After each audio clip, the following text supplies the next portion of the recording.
Hi there! Censorship is quite rampant in 2022, so instead of saying the name of this country, I will simply call it UA.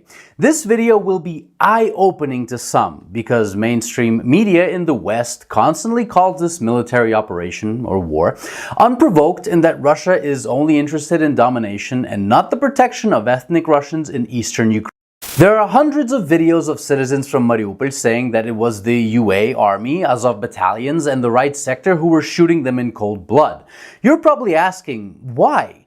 It's not possible for a country to be using their citizens as bait, as a means to an end, to accomplish a goal, no matter the cost. Well, what I'm about to show you, at a minimum, will get you thinking or change your mind entirely. It is very important to share, comment, react to, and like this video because the information needs to be known. Also, subscribe to my Telegram and my Yandex Zen account. Links are in the description below. The person in the video is not a random blogger. He is Alexey Arestovich. Look him up. He is the advisor to the president of UA, to Zelensky.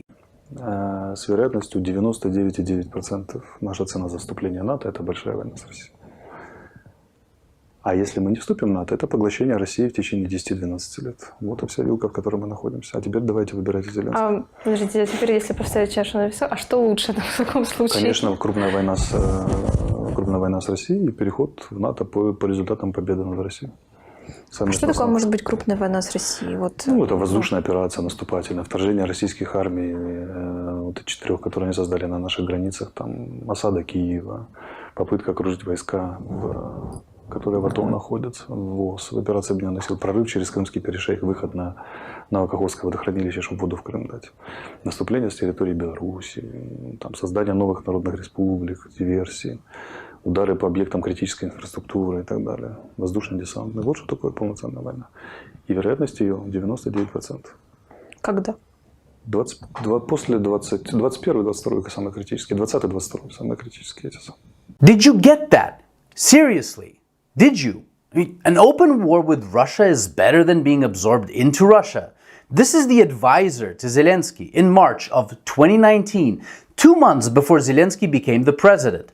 And again, absorbed into Russia, this was when the Minsk agreements that were meant to bring peace to all citizens of UA were still on the table.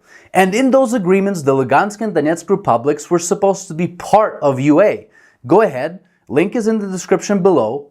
Read those agreements and understand them. Understand every point. But why not neutrality? What is wrong with staying neutral? Considering the fact that at least 22% in UA identify themselves as ethnic Russians, not just Russian speakers. Zelensky knew back in 2019 that absorption into NATO would cause this conflict, and in December 2021, Putin said NATO deploying its troops and weapons to UA represented a red line for Russia and would trigger a strong response. But let's go back to 2008, April 4th. NATO conference in Romania, Bucharest. At the Bucharest summit, NATO allies welcomed UA's and Georgia's Euro-Atlantic aspirations for membership and agreed that those countries will become members of NATO. And in the same year, Georgia, the country, ignites a conflict with Russia. Russia marches towards Tbilisi but does not take over Georgia. So unprovoked? Really? I mean, over 14 years of color revolutions, troop training, and funding of the UA war machine, this is unprovoked? I don't think so, but you decide. Now listen to the same person in 2022 after the operation began. Чому не можна було оголосити Україні, що Росія точно нападає, коли ми вже знали, що нападає? Тому що почалась би масовий вихід біженців, масований. І вони б забили всі дороги. Це було 8, 10, 12 мільйонів людей. І армія би не пройшла в райони оборони. Понімаєш, да? Це повний параліч доріг. В цьому випадку це дуже бажана ситуація для російського воєнного керівництва. І в цій ситуації ми, напевно, програвали війну і лівобережжя все. Тому що з лівого берега пішли б на правий, 50 мостів всього в Україні. Було б забите все, жодним чином ми не впоралися з цією ситуацією. Єдиний вихід – танками давити власних громадян, розстрілювати, щоб пройти через мости. Did you understand that? They could have warned their own citizens, but they didn't. Because if they did, they would have to run them over with tanks or shoot them to get to the front. Their own citizens. even though they already had thousands of troops at the front and they had at least 3 years to prepare. And here is the most horrible part. With every civilian casualty, more sanctions are put upon Russia and more lethal military aid is sent to UA from Europe and the US. Now, if the UA is willing to run over their own civilians and their own citizens with tanks to win this war, think about what they're willing to do to those 22% who identify themselves as ethnic Russians, or those who work or welcome Russian troops. Do you get it now? Do you get who benefits directly from the massacres such as the one that happened in Bucha? Do you understand that every civilian death only brings more aid to UA from the West? Do you now understand why thousands of civilians from Mariupol are saying that the army of UA, Azov, and the right sector have been using them as human shields?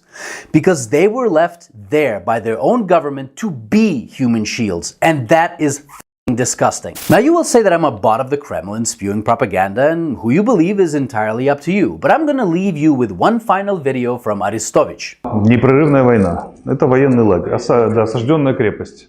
Это должен быть военный лагерь. Да, то есть все должны ходить, как в Израиле, с оружием. Основные 20% национального бюджета на войну. Дети с детства знают, и старики знают, что если что, плохо будешь воевать, конец. И так далее. То есть мы должны быть таким Израилем в квадрате. Подождите, но мы не являемся Израилем в квадрате. А это означает что? Что мы врем себе. Национальная идея Украины, одна из центральных национальных идей Украины, это как можно больше врать себе и другим. Потому что если сказать правду, рухнет все. И надо придумать что-то другое. And to those people of UA in my comment section, this is your leadership. These are their words. And I hope peace comes as soon as possible.